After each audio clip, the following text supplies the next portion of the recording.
ሰላም ለሁላችሁ የኔ ተወዳጆች እንዴት አላችሁልኝ? የጌታችን ኢየሱስ ጸጋና ሰላም ከሁላችን ጋር ጸንቶ ይኑር።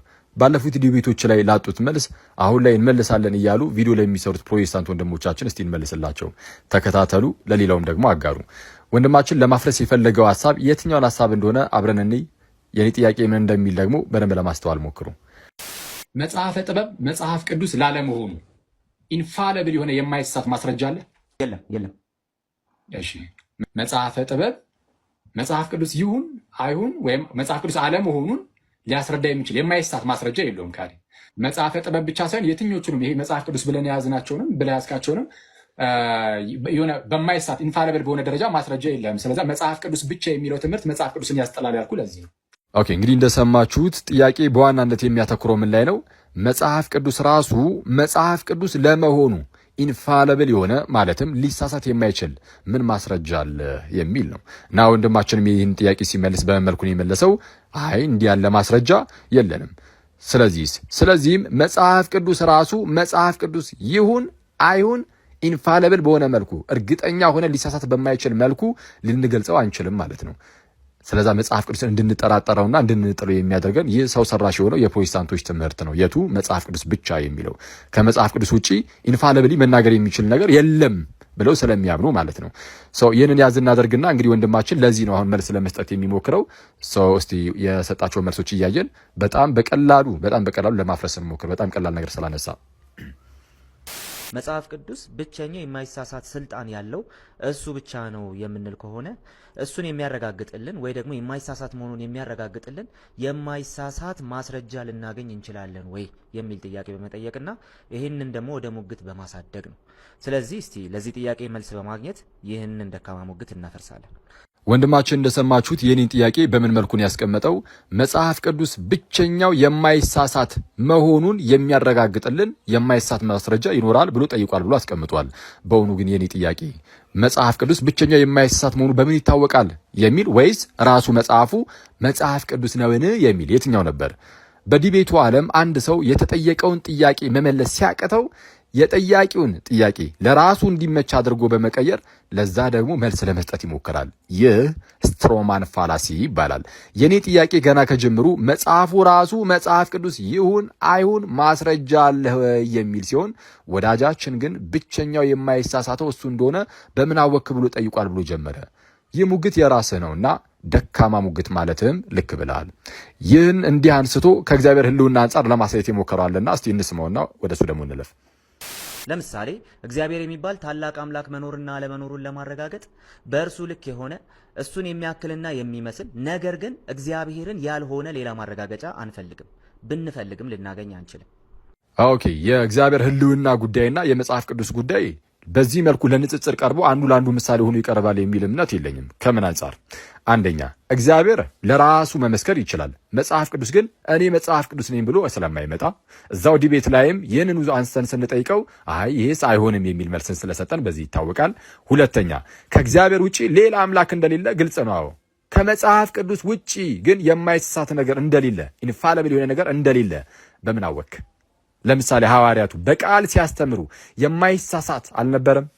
ስለዚህም ከመጽሐፍ ቅዱስ ውጪ የማይሳሳት ኢንፋሊብል የሆነ ነገር ሊኖር ይችላል። ነገር ግን ከእግዚአብሔር ውጪ ግን ሌላ እግዚአብሔር ግን እንደሌለ ግልጽ ነው። ስለዚህ ምንም የማይነጻጸር ነገር ነው ያነሳው ማለት ነው። ሶስተኛ መጽሐፍ ቅዱስ ራሱ ባለቤት እንዳለው እየታወቀ ለምሳሌ የእግዚአብሔር ሕዝብ የመጽሐፍ ቅዱስ ባለቤት ነው። ይህ ነገር እንዲህ እንዳለ እንደዚህ እየታወቀ ባለቤት አለው የማይባልለትን እግዚአብሔርን አምጥቶ ለንጽጽር ማቅረብን ስንመለከት በራሱ ፋላሲ እንደሆነ እንረዳዋለን፣ እናውቋለን። ይህም ፋላሲ ፎልስ ኢኪቫለንስ ፋላሲ ይባላል። የማይነጻጸሩ ነገሮችን ለማነጻጸር እየሞከሩ ብቻ ለማምለጥ መሞከር ማለት ነው። ይህ ፎልስ ኢኪቫለንስ ፋላሲ ነው። አሁንም እንዳለ በጣም በፋላሲ የተሞላ ንግግር ነው እያወራ ያለው። የእግዚአብሔርን ሕልውና በአመክንያዊ ምጉቶች እንደምናስረዳው ለመጽሐፍ ቅዱስም ታሪክ መጥቀስ እንችላለን ብሏል ወንድማችን።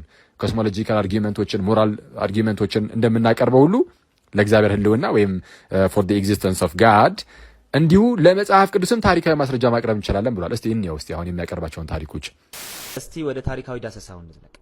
በሶስተኛው ክፍለ ዘመን የኖረው ጠርጡሊያን የተባለው የቤተ ክርስቲያን አቃቤ እምነት ፕራክሲያስ ለተባለውና በሞዳሊዝም ፍቅና ለተያዘው አንድ ሰው በጻፈው ደብዳቤ ልክ እኛ እንዳደረግነው አንተም ከቅዱሳት መጻሕፍት ማስረጃዎችን ልታመጣ ይገባል በማለት ይነግረዋል።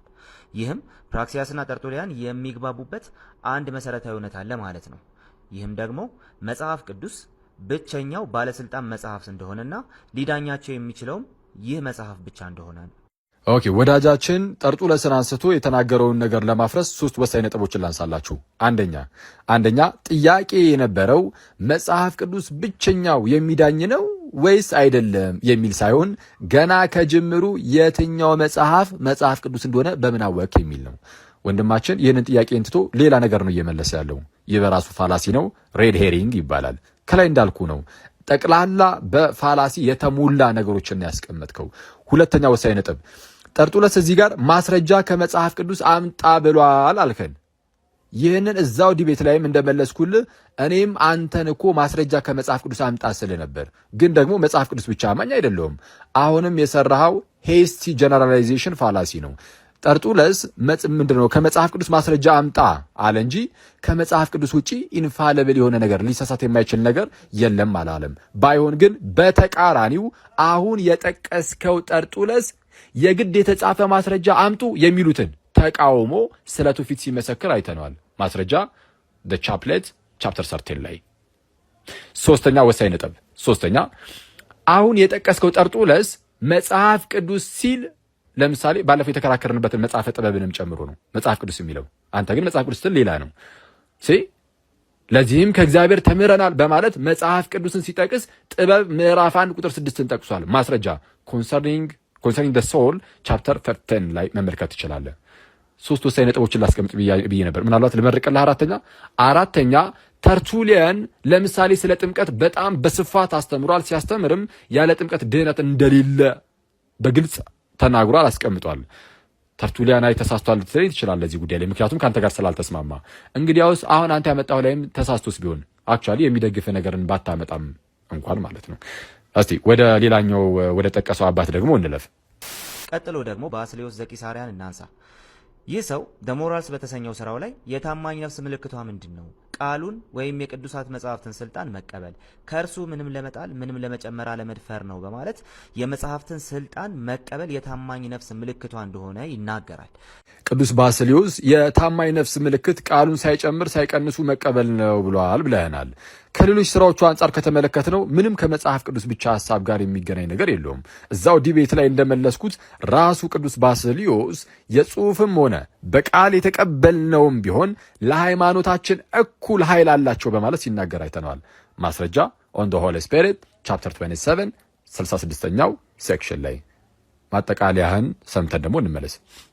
እሺ አሁን የሙግቴን የመጨረሻውን ክፍል ላስቀምጥ፣ አፈሙዙም ማዞር። ወገኖቻችን ግን ከመጽሐፍ ቅዱስ ሌላ ሕጸጽ አልባ የሆነ ባለስልጣን ከየት ያመጡ ይሆን? ኦኬ አፈሙዙስ እዛው እንደተደቀነብህ ነው፣ ወዴትም አልተነቃነክም። ለእኛ ግን የጌታ ቤተ ክርስቲያን አለችንና መጽሐፍ ቅዱስን ነጥለን ስለማናይ አሳሳቢ ነገር አይሆንብንም። አውግስትን እንዳለው በቤተ ክርስቲያን ስልጣን ካልሆነ በቀር ወንጌልንስ ባላመንኩ ነበር አለ። ስናጠቃልለው መጽሐፍ ቅዱስ ብቻ የሚለው ይህ ሰው ሰራሽ ትምህርት መጽሐፍ ቅዱስ ራሱ መጽሐፍ ቅዱስ ስለመሆኑ እንድንጠራጠርና ብሎም እንድንጥለው የሚያደርግ ጸረ ክርስቶሳዊ ትምህርት እንደሆነ ልባም ሰው ልብ ይለዋል። ይቆየን።